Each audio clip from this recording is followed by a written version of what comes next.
Or how can I say it? She has a big Nyash. nyash. Yeah. So I knew my man liked that Yes. ever since I met him. Yeah. You converted for this guy, thinking, oh, we're going to build our happily ever after together. And then a few years later, what does he do? He brings in another woman. Now, I can imagine, okay, I can't imagine because I've never been there. Let me not even pretend. I can't imagine how that made you feel. I wasn't okay with You're it not ready. Yeah. yes. But you know things we do for love. I know, So I know. Yeah. yeah, I accepted. So imagine this. You are pregnant with twins and you find out your husband has secretly been married to another woman for months.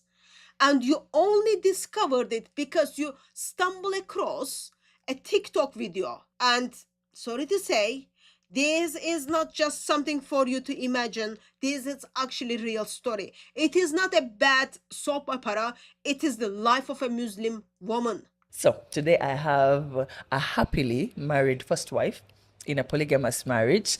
And Hannah, assalamu alaikum wa rahmatullahi wa barakatuh. Wa alaikum salam wa rahmatullahi wa barakatuh. Thank you for having me. She was already years into marriage. She had kids, she settled, and middle of all that, expecting twins, she discovers the truth. Listen to this in her own words. I can already tell you are in love with him. You met him when you were really young. You converted to Islam so you could be with him, you know, to make him happy. How did you feel when you found out that now he's marrying another woman? Of course it hurts. It hurts when you find out. How deep? At first I was in shock. By the way, I never knew the meaning of depression, not Yes. until I went through it. Oh. I found out when to make it worse, I was pregnant. No. I was expecting my twins. Alhamdulillah, I had them this year. Alhamdulillah. Yeah, they are 6 months now. But it was really, really, really a painful journey for me. Yeah, she's pregnant with twins and her husband is off enjoying wife number 2. But hey, he's just protecting her peace. On my own side, after healing, Yes. I think he was trying to protect my peace. He was trying to, by hiding the truth. Because nothing says peace like your husband secretly starting a second family. And how does she learn about it? Not from her husband, not from a family members, but from TikTok video. How did I find out? Right. But these days, it's very easy. Yes. Because we have TikTok. Yeah, You'll your be- husband lives on a Friday and then you see him on TikTok I'm on Saturday. telling you, you'll be in your comfort zone, you'll be home, in your office, anywhere. Yeah. You're scrolling through TikTok, a video pops up on your FYP. Guess what? A ceremony. Or Kwanjula or No. Kuowa of your husband. Hold on. There was no discussion? Because some men will sit with you and tell No, you. there were no discussion, but there were signs. So he didn't because- tell you he was marrying? No, but me, my husband is working abroad. He's not in the country. Okay. And when he comes back, he's always here for a month and goes back. Okay. So when he came back, of course, I knew the lady before You they did? married her. Of course, I knew. Were you friends? No, why not? I found her. I found out through TikTok Oh, okay. that they were in a relationship. There were signs. How? The tagging, Ah. the lovey-dovey captions. No way. Yeah. So, here is the great Islamic marriage communication strategy, okay? No honesty, no conversation, just deception. And a surprise revealed months later when you stumble across it on a TikTok video. Seriously, like, that's not communication, it is betrayal. She went into depression. Her self-esteem collapsed. She describes locking herself away, avoiding video calls with her husband for months. And she says, My husband is abroad. When we are talking, we communicate through video calling. It took me months without video calling my husband. We could communicate through audio. Yeah. because I was really disappointed in him. Disappointed? Are you sure that's the word you want to use? Your husband just got the second wife. Way before you find out. And you use the term disappointed? Even when he came back, he never forced me into anything. He gave me time. He gave seems to me be time. A good man, really. He is. He gave me time. He put for me a table of communication. He told me, in case I've done anything to hurt you, talk to me. In case you've woken up when you're feeling bad, call me and tell me and pour out your emotions. In case I have done anything to hurt you, dear idiot Mr. Muslim, you are not even sure that you hurt her? In case I have done anything to hurt you? Seriously, some of those Mr. Muslims are really like, I don't want to insult idiots, but they are idiot. Yes, by getting the second wife without her knowledge, doing it behind the doors, actually doing it on TikTok, yeah, that hurts any human being, let alone Muslim woman. Listen to this. So that first night, Yeah. the first day, oh my God, it was worse. That's when reality kicked in. When he came back. When he came back and he was there. Actually, come back and do. But you didn't mean it, right? I didn't mean it. I know the anger, you But know. it was a painful day in my life. I didn't sleep. I cried. My imaginations, oh were my running God. wild. But when he came back the following day. He knelt down, asked for forgiveness. You know, there's a way ingeri jamanyumu. You know, when a man knows his wife, Yeah. he and knows Jakwatamu, true. Okay, so she's crying all night. She couldn't sleep. And then the man who caused the pain knelt down asking for forgiveness while still keeping the wife number 2. Dear Miss Muslim, that is not repentance. There is no remorse either. That is called damage control. Yeah, he got on his knees, he asked for forgiveness, and we are all good now.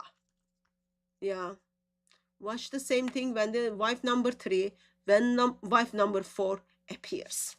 And let me pause there because I want to make a quick comment as a Christian in here.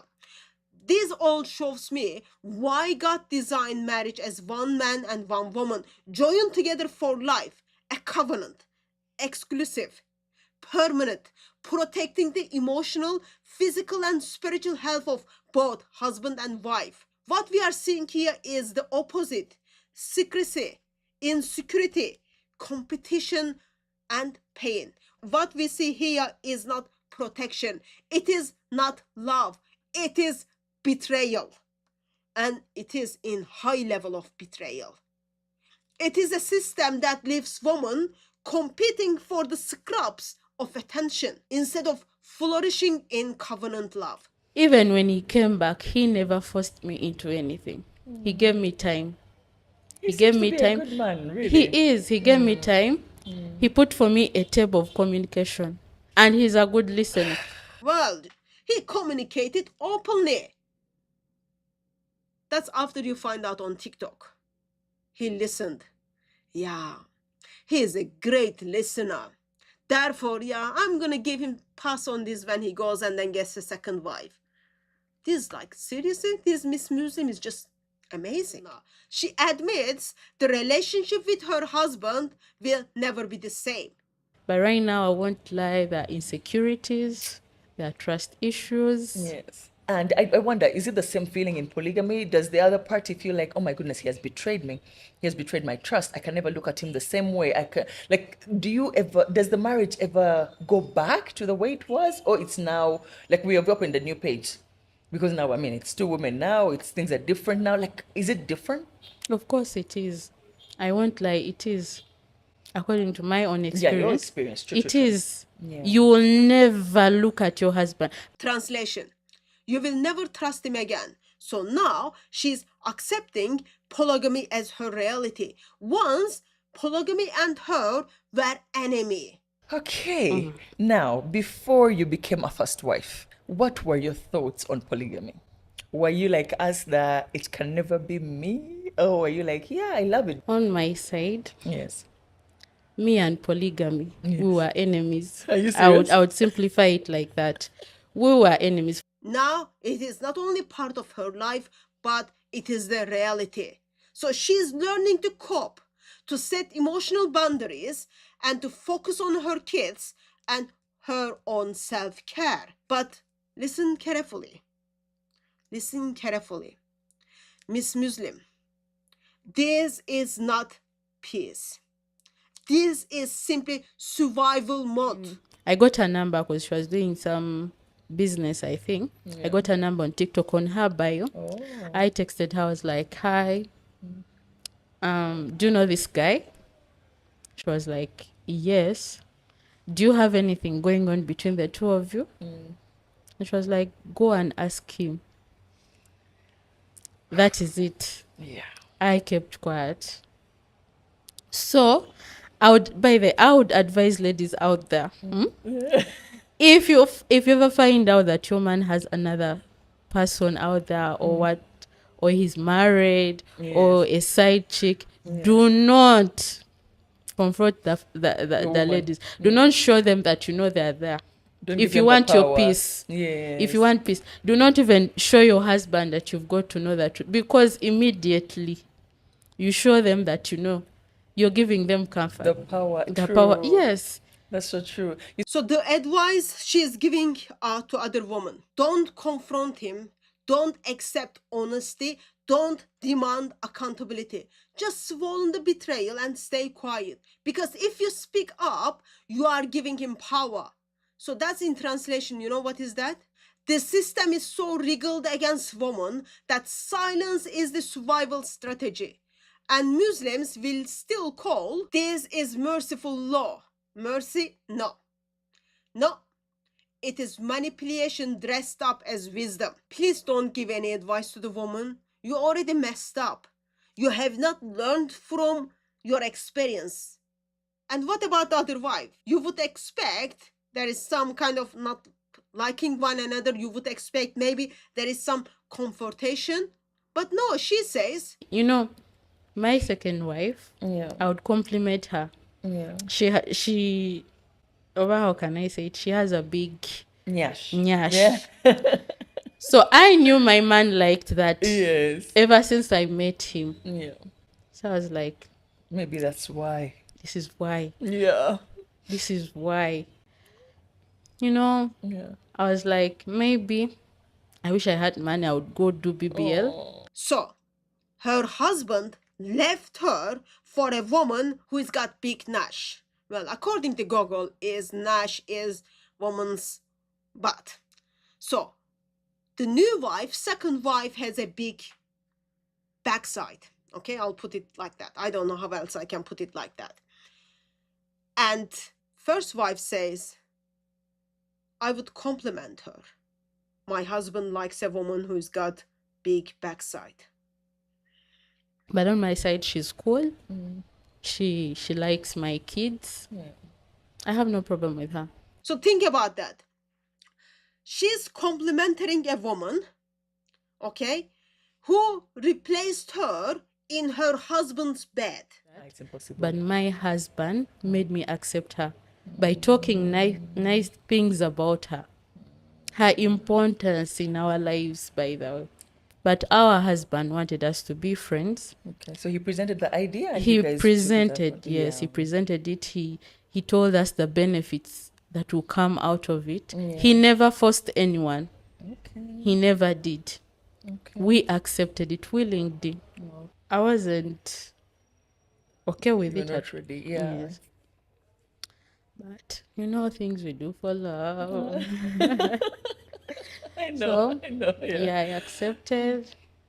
I got to know her. So how Maybe far? he wasn't ready to tell me. This is actually called Stockholm Syndrome 101. Okay? Learn to live with a person who replaced you in your husband's bed. And notice the husband is now the marriage counselor telling two women he betrayed to be friends. Of course he wants that. He is the only one guaranteed to win. Your husband, your Muslim husband, went after another Muslim woman because this Muslim woman's butts are big. And you are absolutely okay with that. Yeah, we are going to be friends because my husband asked us to be friends. Some people just don't want to learn. So let me put together in a big picture, okay? She converted from Christianity to Islam for love. She thought she was building a secure marriage. And what did she end up with?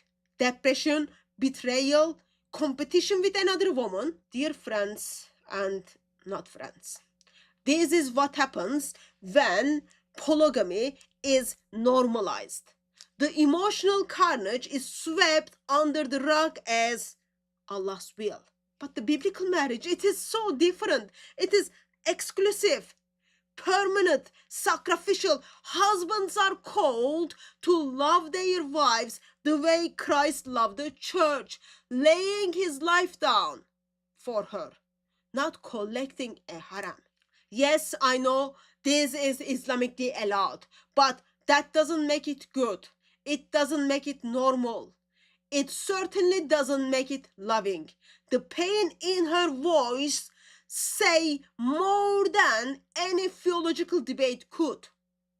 She left Christianity for love a Muslim man. I wasn't a Muslim. Okay. Yeah. I just converted because of love. Oh. We met, we fell in love with each other. He never forced me into converting or what. You chose it. I chose because at first I wanted to make him happy. Right. I was like, I love this guy. Yeah. I want to be with him. Yeah. I built my forever, ever world with him. Yeah. So I was like, let me convert. And ended up in a religion that normalized her heartbreak. That is not freedom, that is simply bondage. And if you are watching this and thinking, I could never live like that, maybe it is time to turn back to the one who designed marriage to be so much more than this. So this is all very depressing and very stressful to hear as a Christian woman. Therefore, let me give you something positive in here. Christianity gives you a bridegroom who never cheats, who never lies, and who never abandons. Jesus Christ is the faithful husband who gave his life for his bride, the church. He doesn't collect wives. He dies for his people. He has broken the betrayal and the rejected, and he says, you are mine forever. If you have seen emptiness in polygamy or pain of betrayal, look to Jesus Christ, the Son of God. In him, you will find love, faithfulness, and security. No human system can ever give you. Here's the bottom line, Muhammad gave permission for polygamy. Allah gave permission for polygamy. Jesus Christ gave his life for his bride. Muhammad laid in a bed from one woman to another woman, one woman to another woman, to next woman and to next woman, versus Jesus Christ laid his life down for us. That's the difference, and that's the bottom line. Jesus Christ gave his life for his bride. He never abandons, he never cheats, and he never betrays.